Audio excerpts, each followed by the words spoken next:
Hi guys, it's Heather with Easy Peasy Lemon Squeezy. I haven't been on here in a while because I've been super busy, but I had a little extra time today and I'm making a homemade meal, so I thought I would take you guys on the journey with me. This will be my third attempt at making this video. The first one I paused, and then when I went to come back on, it started all over, and I don't know how to splice two videos together, so we're picking up wherever that one left off and just starting from there. And then I got a phone call in one, and my phone automatically stops the video, and then I can't go back to it and start it again. So, I wish I was more tech savvy. It would make this a whole lot easier. So, anyway, I am making homemade tomato soup and gourmet grilled cheese for dinner. I'm going to take you through it with me. I've already done the first part, but I want to tell you guys about it. So I start with a sheet pan. I line it with parchment paper so that things don't stick and it's easier to clean. And then I put on 3 pounds of tomatoes, chopped up. You can use any kind of tomatoes you want, and you can use a variety of different tomatoes. That gives it a super cool flavor profile. I used all tomatoes that I grew in my garden. They were all cherry tomatoes, different varieties, different kinds. I just threw them all together. I just cut mine in half because they're small, but if you have bigger tomatoes, maybe you want to quarter them, you want to have them like, I don't know, inch or two chunks. And I just spread those out on a sheet pan. Oh, I use a recipe to make this, so I'm going to post the recipe in the comments so that you guys can follow it, but I'm still going to take you on a journey because sometimes it's easier to see someone do it than just read the recipe. Okay, so anyway, I have my tomatoes on a sheet pan. Then I quartered some onions, which I also grew in my garden. And I spread those all out on top of the onion or on top of the tomatoes. And then I used 5 cloves of garlic, which I also grew in my very own garden. So I'm super excited about this meal because it's mostly stuff that I grew myself. So 5 cloves of garlic, also on that sheet pan. Then I drizzle it with olive oil, salt and pepper. Just sprinkle some salt and pepper. It'll tell you in the recipe how much, but you know me, I'm not very good at measuring. I just measure with my heart. So anyway, you put those all on a sheet pan and you bake it in the oven at 450 degrees. That's pretty hot, but that's how you want it. So you bake it on this sheet pan for 15 minutes, and then you give it a little stir, and then you bake it for 15 more minutes. The important part, and it says it in the recipe, and I always do this and it makes a big difference, is the last 3 minutes you want to turn it on broil. And that sort of chars the top a little bit, which gives it a really super good flavor. So then you take that out. I put all of those ingredients then into this bowl. So you want to scrape all the bits off the bottom because those hold a super amount of flavor.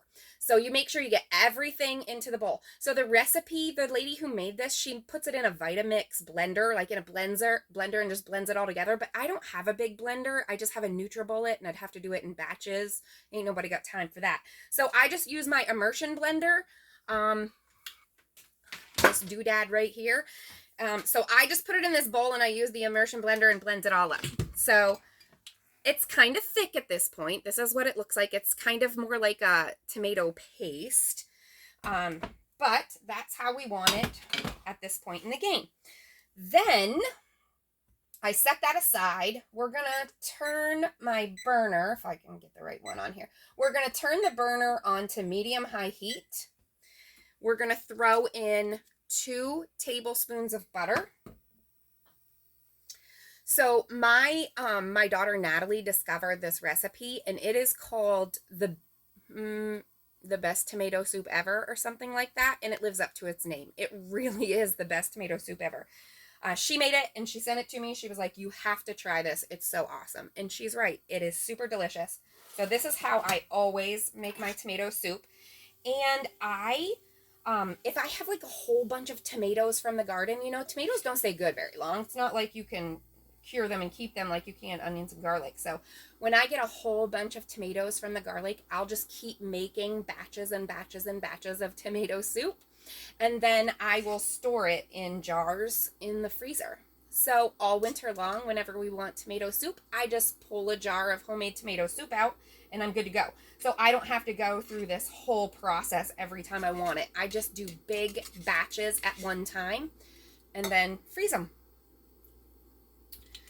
So my butter is melting in this pot here. Again, 2 tablespoons of salted butter.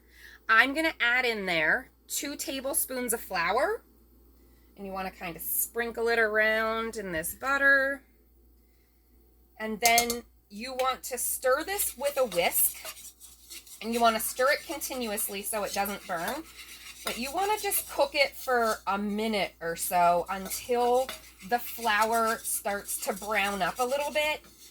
You don't want it to be too dark. You want it to be just a nice golden brown color. And it literally takes like 30 seconds to a minute to get that cooked. That kind of takes, it makes a roux, and when you let it brown up, it takes like that floury taste out of it.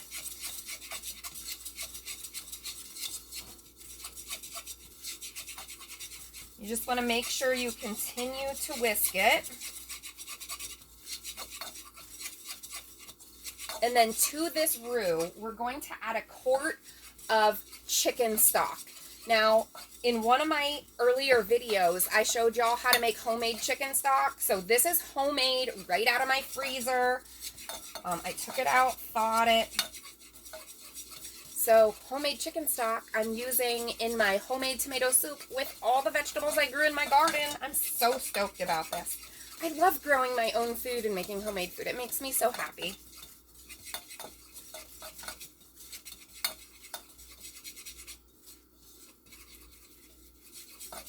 Okay, so we have a nice golden color on our mixture here. I'll try to show you and see if you can see that. It looks a lot lighter in there than it does in person because it's kind of bubbly.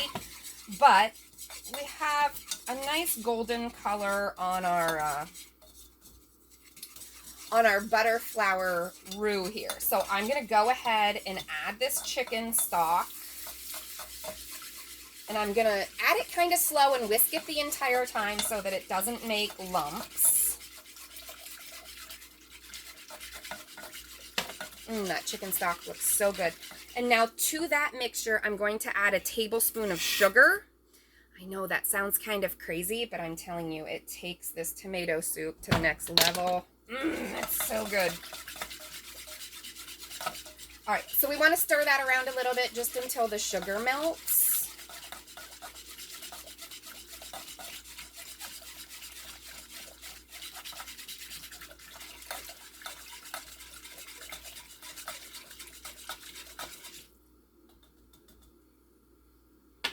And then to that, we are going to add our, sorry, I had to grab a spoon. We're going to add our tomato, onion, garlic, basil, all mixed up right into this broth with our roux.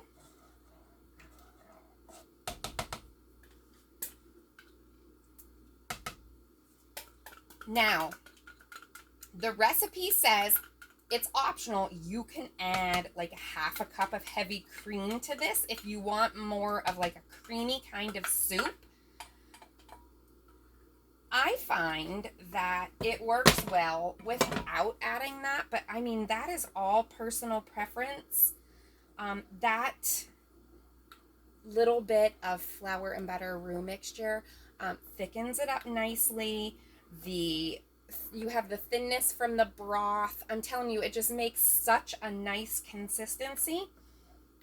So this whole process with like, once you add like the 30 minutes of roasting all your vegetables, I did that earlier, like at lunchtime, and just let it sit here until I was ready to use it. And then did these last steps. So it doesn't really take that long. Like after you get your vegetables roasted, it doesn't take long to throw it all together then. So this soup is actually ready to go. I'm going to show you guys. Look at that. It's not like a real thin consistency. It's kind of like a chunky tomato soup, and that's because the immersion blender doesn't really smooth it all out. But if you put it in a blender, I bet that it would make it a lot more smooth, but I don't mind that little bit of chunky texture. Makes it especially good when you're dipping grilled cheese in there. Okay, so I'm going to set that aside and we're going to move on to the grilled cheese because this is going to be crazy good. So let me get some stuff out of my way here. Make a little bit of room for myself. So for Tucker, it's just me and Tucker tonight because Fisher is at football practice, and then I guess they are meeting at a restaurant downtown. The whole team is for like a team dinner tonight. So I am just cooking for me and Tucker, and my husband works out of town all week, so he's not here. It's always just me and the kids during the week. So okay, so I'm buttering my bread. I am going to make a cheese and avocado and spinach grilled cheese for myself. So for Tucker, I'm just going to make a regular old grilled cheese because he's 5 and that's what he likes. But for myself, I'm going to kick it up a notch. So I'm going to lay my bread in the pan. Then I am going to top it with a piece of cheese. I have this D'Italiano bread or whatever that's kind of long. So I'm going to use a piece and a half of cheese. Then I am going to put on some spinach. This is actually spinach that I bought at the store, but I used all the spinach that I grew in my garden earlier, but I did plant a fall crop of spinach, but it is just starting to come up. So I'm using some store-bought spinach. Then I am going to top that with some avocado. Oh, it's still on my cutting board over here. Let me grab that. So I sliced up some avocado. I'm just going to put that as my next layer on here. Now, if I was having this sandwich without tomato soup, I would also slice up some tomato and put it on there. But since I'm going to be dipping it in tomato soup anyway, I'm skipping the tomato on my sandwich. Then I'm going to top that with another piece and a half of cheese. Put my top layer on. We're going to let that cook for a minute before we flip it. I'm going to wash my hands real quick. I will be right back. Okay, so the first side of my grilled cheese is nice and golden brown, so I'm going to flip that in the little pan here. While that side is cooking, I am going to plate up some of my soup in my nice little square bowls that I love so much.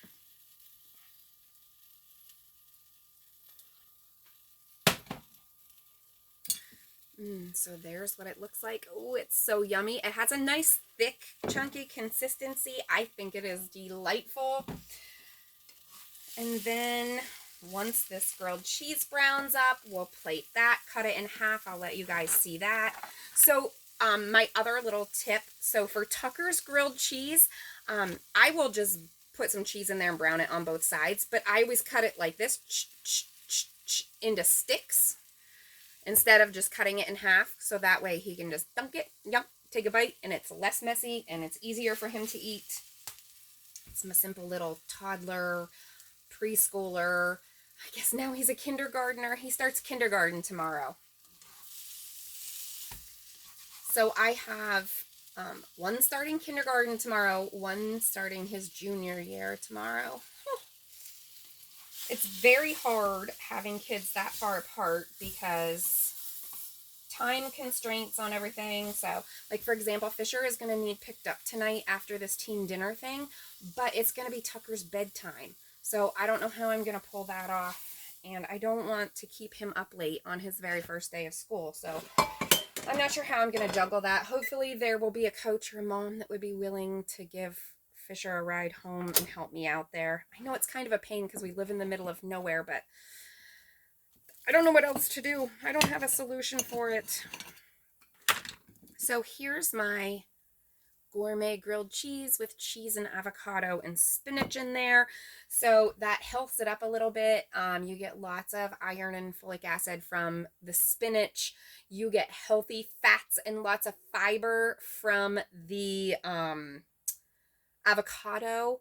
I can't wait to eat this. So yummy. I hope you enjoyed this video. Follow me on Easy Peasy Lemon Squeezy for some simple homemade family meals. And there's even some great lunch ideas in there. So have a great night. I'm going to finish getting everything ready for the first day of school tomorrow. Fall is almost here, so here's a nice soup recipe. Let me know in the comments if you try this and if you love it. And if you do anything different, let me know. Have a great night. Bye-bye.